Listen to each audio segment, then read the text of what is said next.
yo estoy ahí no haciendo justo la forma que habíamos contado, pero realmente vale la pena de tomar su tiempo. Es una pausa entre una tragedia de la cautiverio, pero también fue en este periodo de tiempo donde ellos estaban regresando y antes de regresaba a Ezra. O sea que primero era Zerubabel, se llama Zerubabel, que él se, ¿cómo?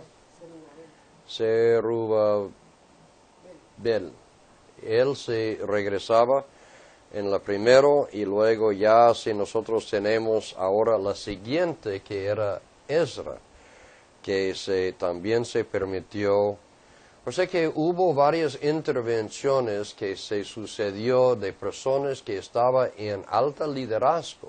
Dios también colocó personas en estos imperios de gobernación de Babilonia y luego de Ciro.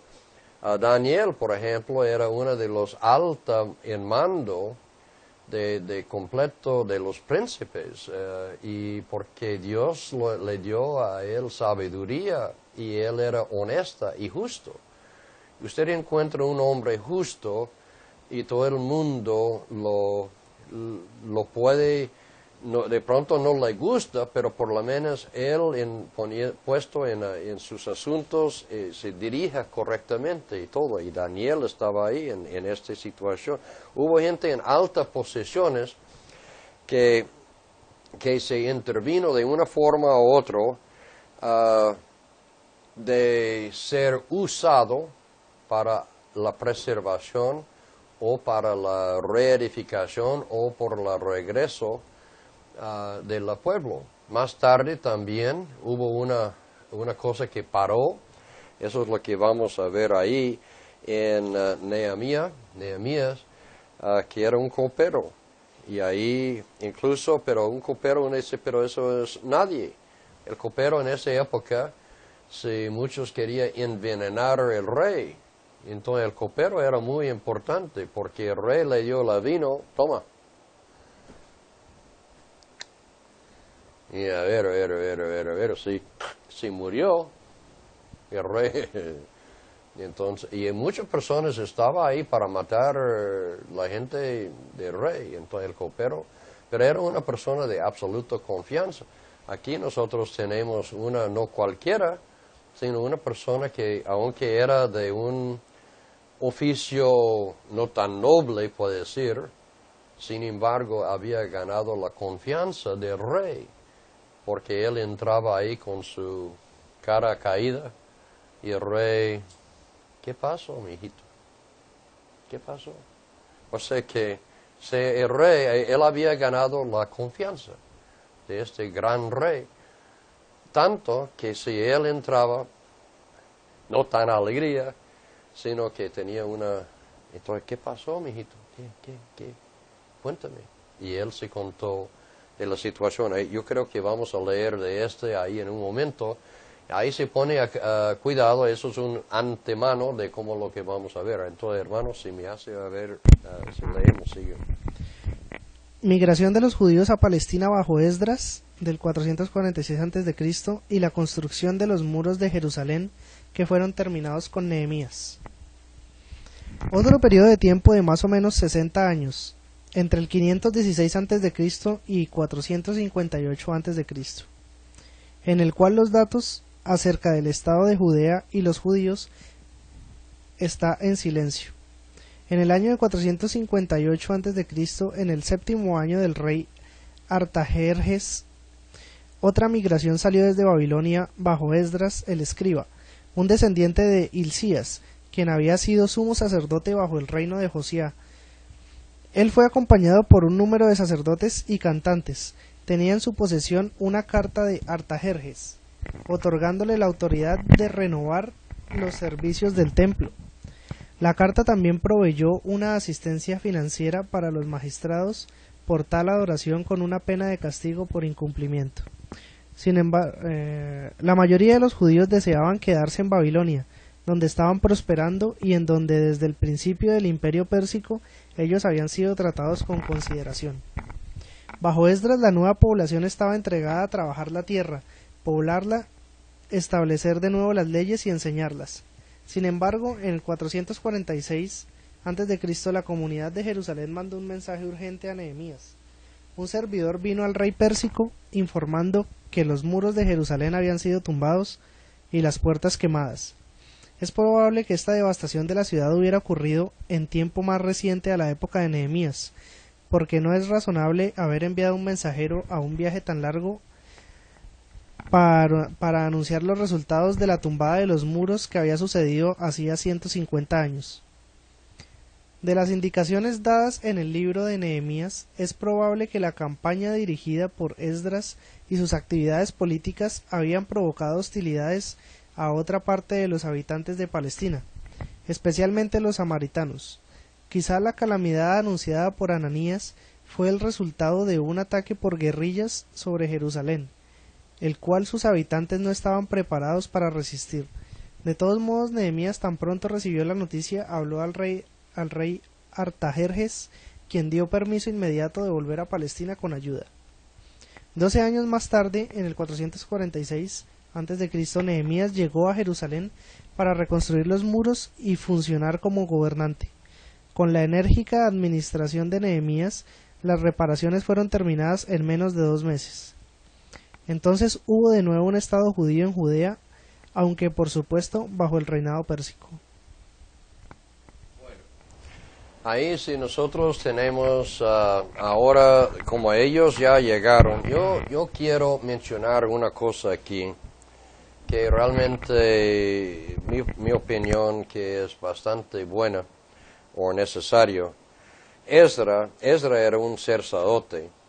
Él se encargó de que hace la gente volver a entender las cosas de Dios. Recuerda que ellos llevan ya 70 años sin la adoración en el templo y todo, y la gente había olvidado la palabra de Dios. Y ahí él se encargó de la parte más que todo espiritual. Tenemos Nehemías que lo puso a reconstruir las cuestiones del muro, reedificar. Recuerda que un ciudad fue fortalecido por los muros.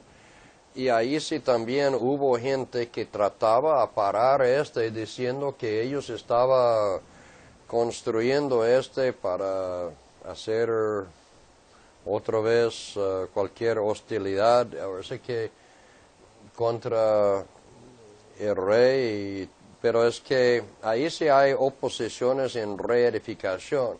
El punto que yo quiero aplicar es, hoy en día nosotros también tenemos los que trabajan en la parte espiritual en la iglesia, y también tenemos la gente que trabaja en la parte material. Dejó Cristo dos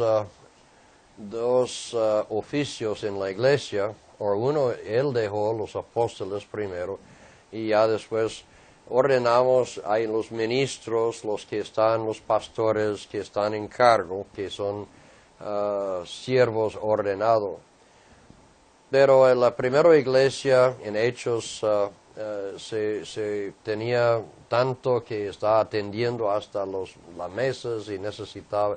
Ellos pidió a la iglesia que apartaba hombres que pudieran dedicarse a la parte espiritual o física, material, dejando a ellos como apóstoles y dedicarse bien a la palabra de Dios. Entonces, usted lo vea en una iglesia que está bien refinada, que está bien trabajando, las cosas que trabajan bien juntos. El pastor dedica más a las cosas espirituales, como las necesidades, a la lectura, al estudio de la Biblia. No quiere decir que un diácono tampoco no es bien dota en las cosas de Dios. Yo tengo un amigo, Paul Greening, que es una de las personas más estudioso, más conocedor de la palabra de Dios. no tiene ningún título, sino que él realmente entregaba a Dios. Es un diácono en la iglesia. Es una persona que realmente es siervo de Dios. He tenido buen siervos. Incluso la iglesia tenemos uno de los mártires que era Esteban, que él se fue apedreado allá por predicar. Aquí hay un diácono predicando. O sea que, pero en sí, el pastor está llamado de Dios directamente de ser encargo de la grey de Dios y la congregación. El diácono, aunque no podemos exactamente decir que no es llamado de Dios, pero vamos a decir más bien es llamado por la iglesia a servir la iglesia en los asuntos materiales. Es que si uno va a construir una iglesia, una capilla y todo, se dedica mucho esfuerzo de hacerlo. Y el ministro el pastor necesita estar dedicado así en las cosas espirituales. Aquí tenemos el pareja que trabajaba muy cercada los dos, Esdras y Nehemías, trabajando juntos en este. Ahora ellos ya habían regresado, ellos ya están en este. Ahora con este vamos a cerrar, yo creo, ¿cuánto vamos aquí? 10. Bueno, tengo un poco. Yo quiero hablar de los profetas brevemente. Un profeta. Hay la obra de los profetas. Vamos a tener también los diferentes secciones. Profetas antes o tempranos de la siglo octava antes de Cristo, la siglo séptima antes de Cristo, la sexto y de antes. Cuando nosotros hablamos de profetas, un profeta es uno que habla por otros, es alguien que puede ver. Mensajero de Jehová, una atalaya, hombre de Dios, intérprete. O sea que hay varias características. Él siempre fue llamado, motivado por su llamado de hablar en su día. Fue conciencia de la autoridad de Dios. Siempre Dios fue fiel. Muchos de los profetas sabía o se hablaba hasta los eventos futuros. Pero siempre ellos consideraban a ellos llamado de Dios a declarar un mensaje. Miren, yo soy un ministro de Dios. En ese sentido, como yo sé que Dios me apartó para el servicio. Él me llamó, no por teléfono, ni una forma así, pero ahí en el corazón uno se siente y sabe que Dios se había apartado a uno. El entrenamiento de ellos, hay pocos detalles que habla de los detalles de cuál calificaciones, si ellos estudiaban en Harvard o Yale, no, sino que Dios lo calificó a ellos. Hubo diferentes clases de profetas, de Elías, Eliseo, fue buen ejemplo de hombres de gran influencia en el pueblo. Son 16 libros de proféticas en el Antiguo Testamento. Hay gente que divide los de profetas mayores y profetas menores. Yo creo que Dios no busca un profeta porque escribió más capítulos y por eso se llama mayor. Pero mirando entonces entiende bien, un profeta es un llamado de Dios y no hay para mí, ni creo que para Dios mayores ni menores, pero hay 4 que consideraba mayor, y eso vamos a hablar en un momento, y 12 profetas menores. Mayor, menor, sí, bueno, acerca de su La orden cronológica. Ahora vamos a hablar de la orden cronológica de los profetas. Eso es lo que quería ver. Ahora, los profetas tempranos, eso es más o menos de Moisés, más o menos de 1300 antes de Cristo, Samuel, 1100 antes de Cristo, Eliseo, la primero, Eliseo, 870 antes de Cristo, lo otro, Elías 850. Yo tengo problema en español con los dos profetas. Son muy parecidos la pronunciación. Discúlpame en este. Joel 840 antes de Cristo. Jonás 800 antes de Cristo. Esos son profetas temprano. Habíamos visto en otra parte. La siglo octava, eso es el crisis de Asiria. Los profetas son Amós, 760 antes de Cristo. Ustedes deberían estar anotando este. Osea, 750 antes de Cristo. Isaías, 740 hasta 698 antes de Cristo.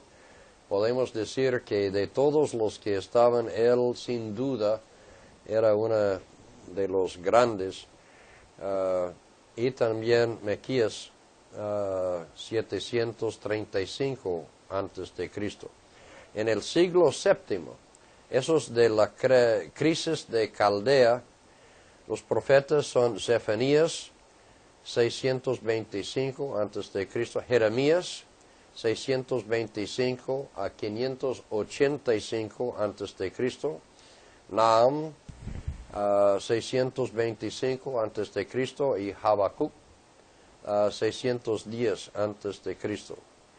El sexto siglo, esos son en la crisis de exilio, o de la profetas son Daniel, eso es durante el cautiverio babilónico que acabamos de ver. Daniel es 590 antes de Cristo, Ezequiel 590 antes de Cristo y Obedías 585 antes de Cristo. Nos queda ahora tres que son los profetas últimos.